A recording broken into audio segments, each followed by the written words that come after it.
어떤 시골 동네에 가뭄이 심하게 정말 너무너무 고생을 하는 거예요. 온 동네가 목이 말라 있는 거예요. 그래서 기우제도 지내고 백방으로 동네 사람들이 노력해 보지만 비가 안 와요. 비가 안 와. 그래서 그 마을을 목회하는 동네 교회 목사님이 간절하게 밤새 철학 기도를 하고 새벽 늦게까지 하나님께 엎드려 매달려 비가 좀 오게 해달라고 간절히 기도했습니다. 드디어 목사님이 기도를 끝내고 교회 밖으로 다 아침에 나서는데 아들이 아버지 하면서 뛰어오는데 우산을 갖고 뛰어오는 거예요. 그래가지고 아버지 목사님이 깜짝 놀라, 얘야 이렇게 날이 맑은데 웬 우산이냐 그랬더니 아빠 지금까지 비 오게 해달라고 기도했잖아요. 썰렁했습니까? 아들은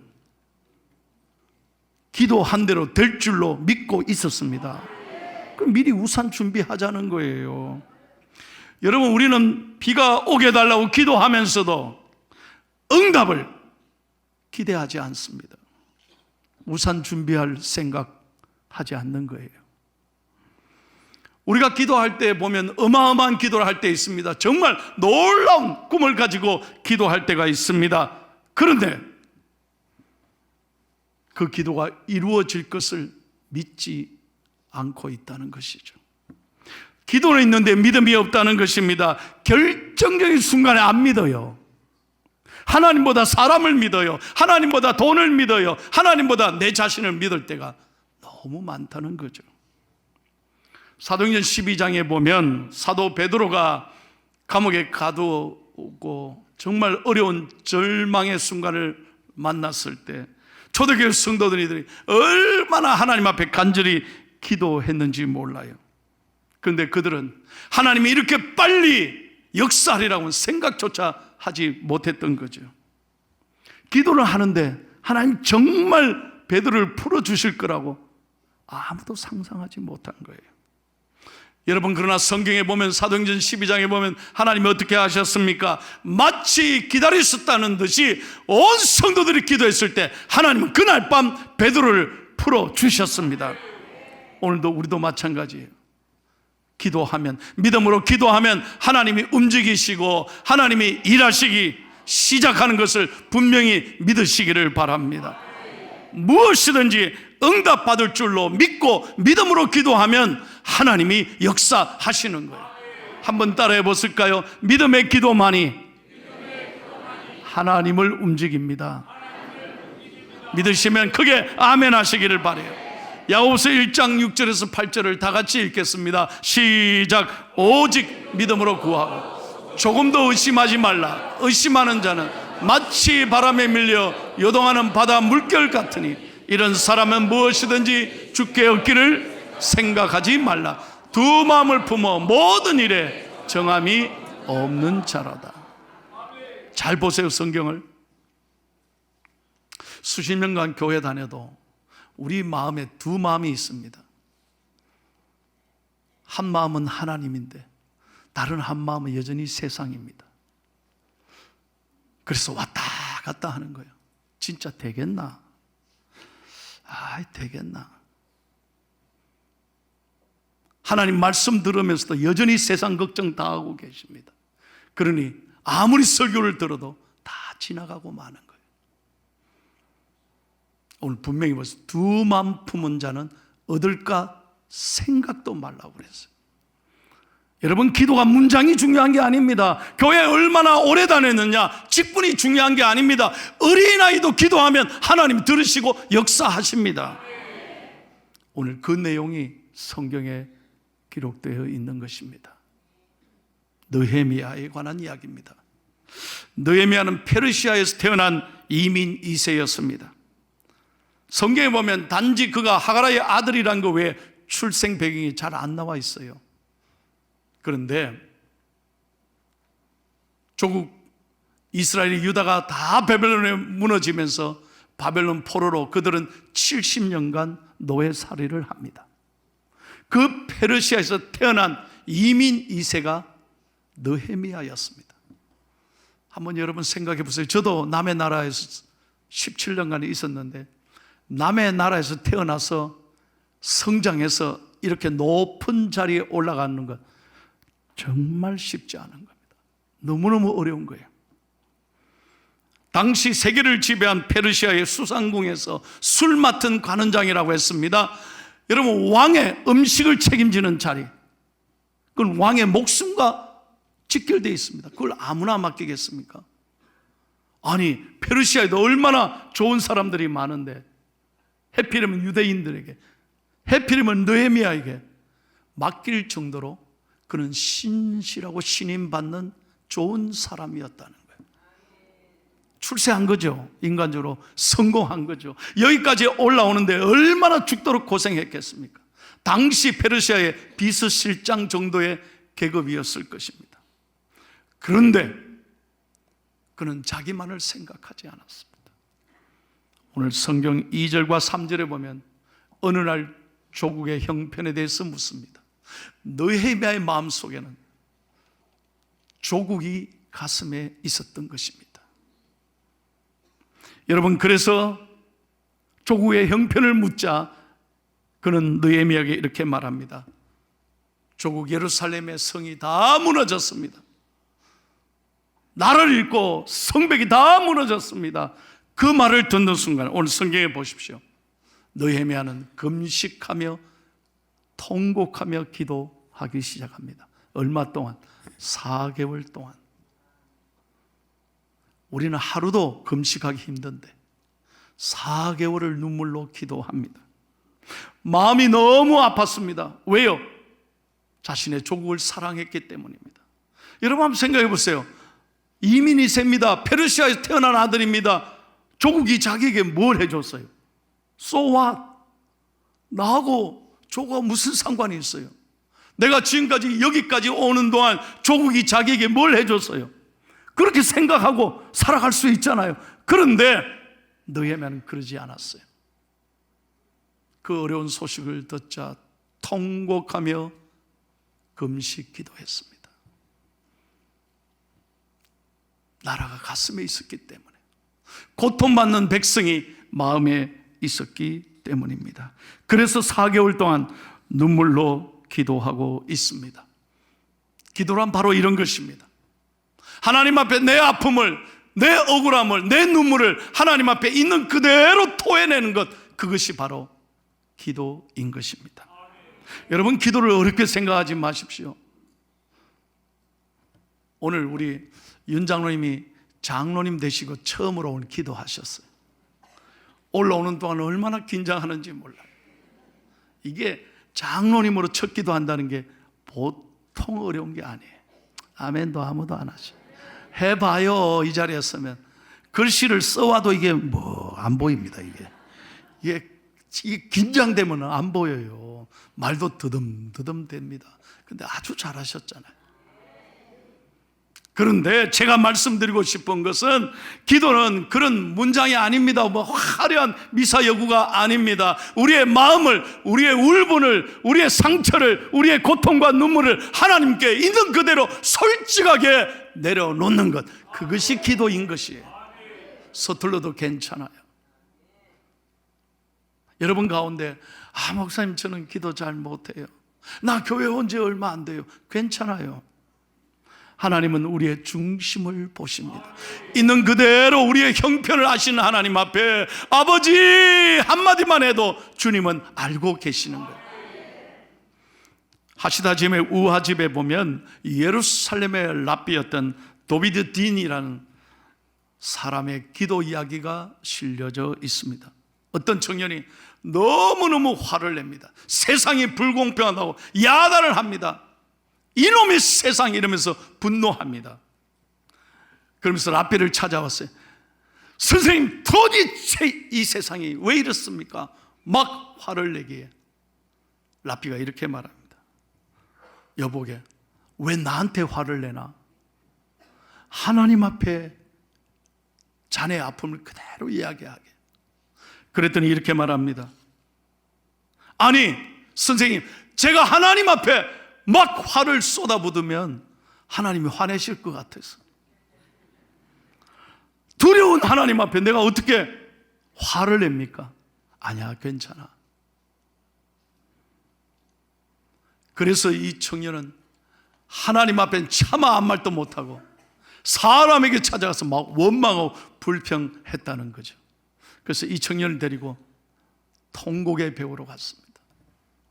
자네 하고 싶은 말, 자네 안에 있는 모든 상처와 분노와 눈물과 아픔을 지금부터 벽을 쳐다보면서 하나님 앞에 있다 생각하고 다 토해내시게.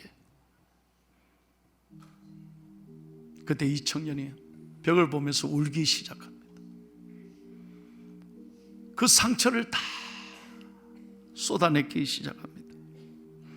흐느끼기 시작합니다. 마침내 하나님께 간절하게 호소하기 시작했습니다. 그런 다음에 이 청년은 하나님 앞에 큰 위로를 받고 마음이 진정되고 회복되기 시작했습니다. 기도는 바로 이런 겁니다. 여러분, 사람 앞에 절대 울지 마십시오. 사람 앞에 세상에 대해서 불공평하다고, 억울하다고 사람들에게 화를 쏟아붓지 마십시오. 하나님께 나아가셔야 합니다. 하나님께 매달리셔야 합니다. 느헤미야는 그렇게 했습니다. 오직 하나님께만 나아갔습니다. 우리는 몸이 건강할 때는 의사를 찾아가지 않습니다. 그러나 어딘가 아프면, 이상하면 의사를 찾아가잖아요. 그런데 여러분, 의사 앞에 나가서 딱 양복 입고 넥타이 매고 점잖하게, 선생님 이렇게 합니까? 왜 오셨습니까? 조금 아팠어요. 이렇게 하면 어떻게 고칩니까? 선생님 앞에 뭔 폼을 잡습니까? 내 있는 아픔 그대로 다 말해야, 아멘도 안 하시네. 있는 그대로 다 말해야 처방이 가능할 거 아니에요. 약을 쓰든지 수술을 하든지 더 큰 병원에 가시든지 사진을 찍어 보든지 다 있는 걸 얘기해야 되잖아요. 마찬가지로 우리의 영혼의 의사이신 좋은 하나님 앞에 예배가 바로 그런 것입니다. 사람은 못 알아줘도 하나님께 내 마음을 쏟아붓고 하나님 만날 때 이 아침에 치료의 은혜가 임할 줄로 믿습니다. 느헤미야는 오늘 1장에 보면 이렇게 하나님 앞에 기도했습니다.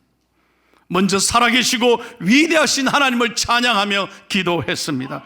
5절 말씀을 다 같이 크게 읽겠습니다. 5절 시작. 이르되 하늘의 하나님 여호와 크고 두려우신 하나님이여, 주를 사랑하고 주의 계명을 지키는 자에게 언약을 지키시며 긍휼을 베푸시는 주여 간구하나이다. 아멘. 잘 보세요. 느헤미야는 무너진 이스라엘을 보면서 슬퍼한 거 아니에요.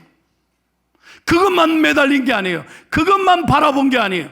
지금 상황은 어렵지만 믿음의 눈을 열어 위대하신 하나님을 바라보고 감사하며 찬양했다는 것입니다.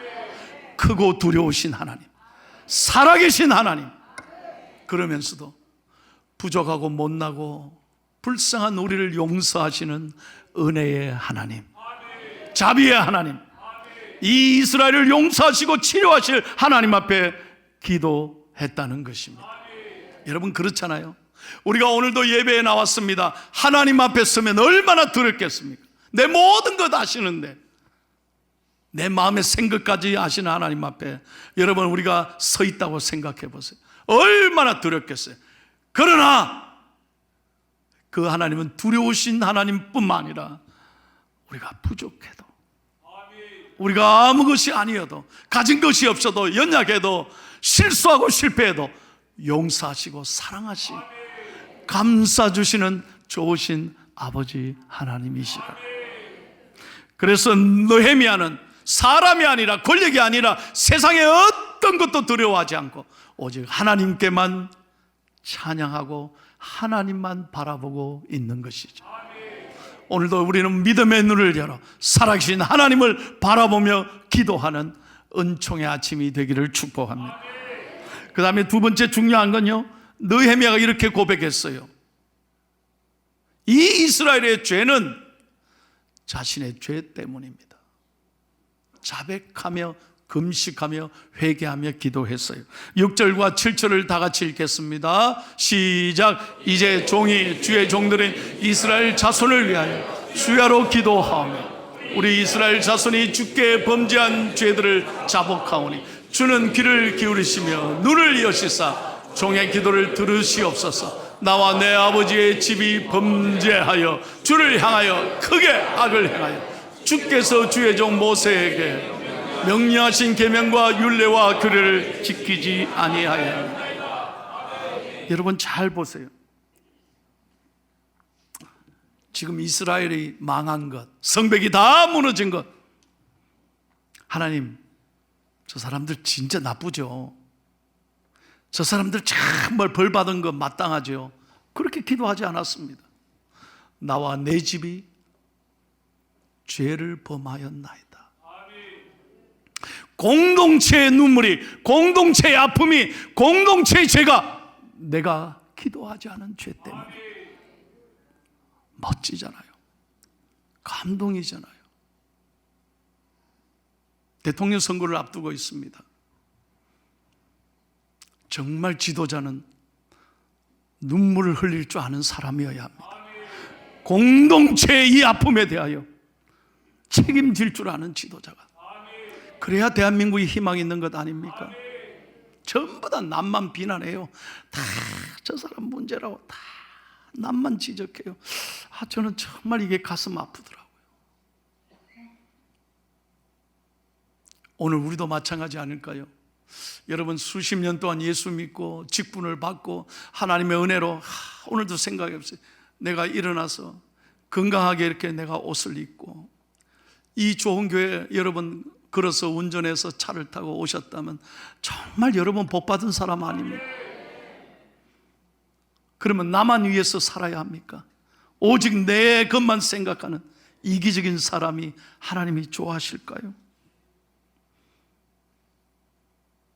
세상을 불공평하다, 세상이 엉망이다 화내는 것이 아니라 우리가 적어도 예수 믿는 사람이라면, 기도하는 사람이라면 이 민족의 죄에 대하여, 이 백성들의 눈물에 대하여 책임지고 기도할 줄 아는 사람, 그게 진짜 예수 믿는 사람 아닐까?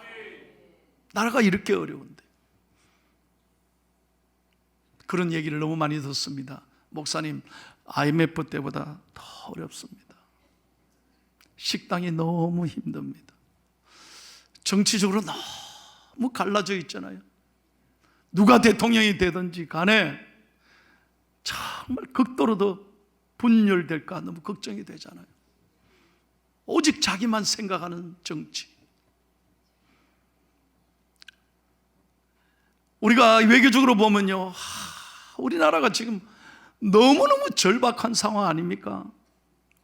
지금 미국으로 들어가는 유학생 비자가 다 스탑됐습니다. 여러분 관심이 없습니까? 미국이 이제 스탑했어. 지금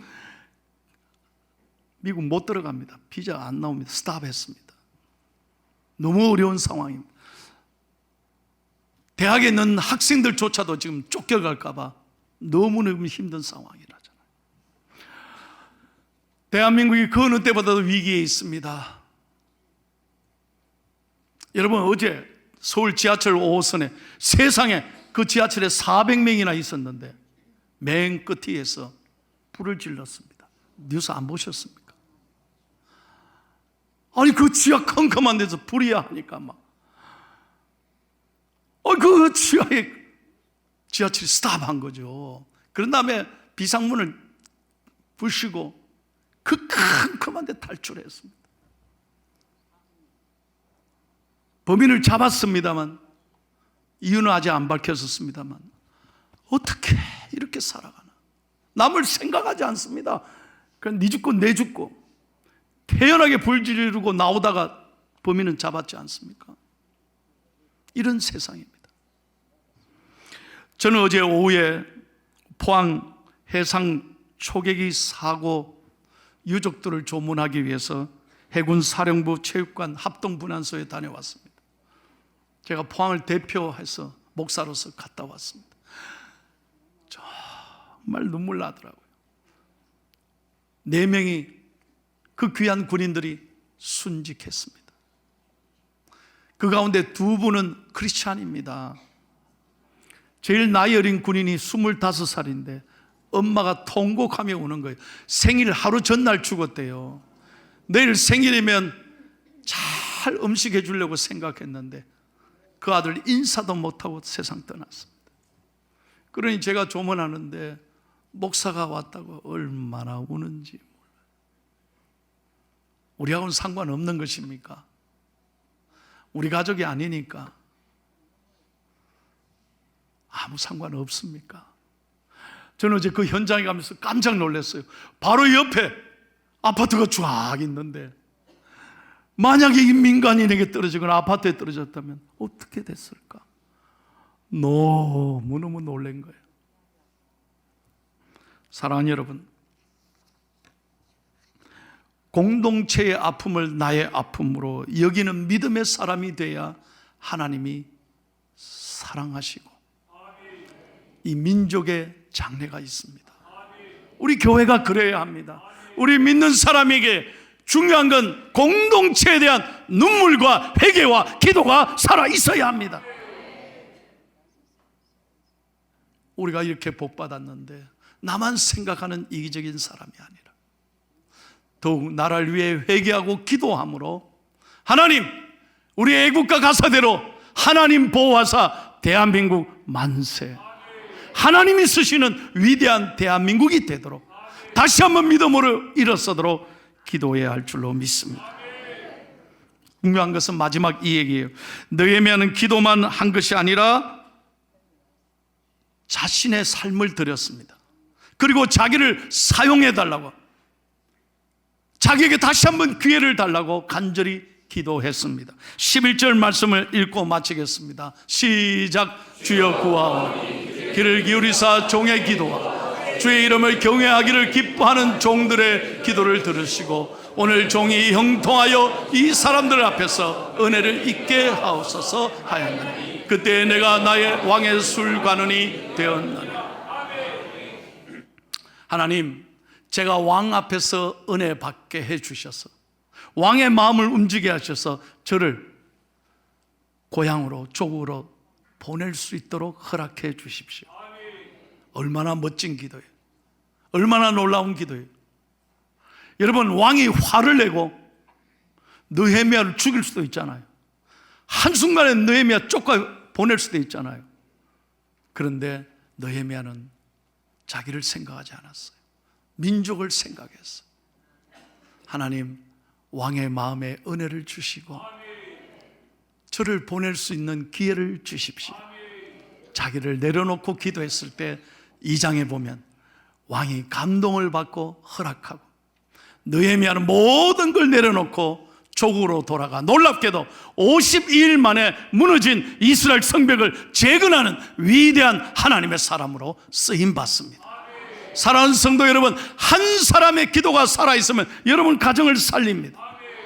한 사람의 기도가 살아있으면 교회를 살리고 민족을 살리고 한 사람으로 말미암아 세계 선교가 새로운 역사의 장이 일어날 줄로 믿습니다. 오늘 2부 예배에요, 아들과 함께 해도동에 사는 할머니가 평생 처음으로 교회를 왔답니다. 그런데 가시면서 교회를 처음 왔는데 제 손을 붙잡고 목사님, 예, 다음 주일날 등록하겠습니다. 은혜 받았습니다 그러는 거예요. 생전 생고구마가 은혜 받았다는 말 듣고 내가 더 은혜 받았어요. 근데 놀라운 건 눈에 눈물이 걸성걸성하더라고요. 교회 처음 나왔는데. 제가 지금 무슨 얘기하는 겁니까? 수십 년 교회 다니면서 이렇게 귀한 직분을 주셨는데 우리는 눈물이 없습니다. 남의 아픔을 봐도 그냥 지나가는 거예요. 아무 생각이 없어요. 그건 아니잖아요. 이건 하나님의 뜻이 아니에요. 우리 한 분 한 분이 깨어 기도함으로, 우리 중앙교회가 깨어 기도함으로 세상을 살리고 민족을 살리고 세계 선교에 헌신하는 우리 좋은 교회 되기를 축복합니다. 우리 이제 6월 3일 내일 모레 대통령 선거합니다. 정말 기도해야 돼요. 내일 월삭 기도에 많이 나오십시오. 기도할 때 하나님이 이 대한민국을 책임져 주실 줄로 믿습니다. 이 어려움을 하나님이 좋은 지도자를 세워서 다시 한번 일으키게 될 줄로 믿습니다.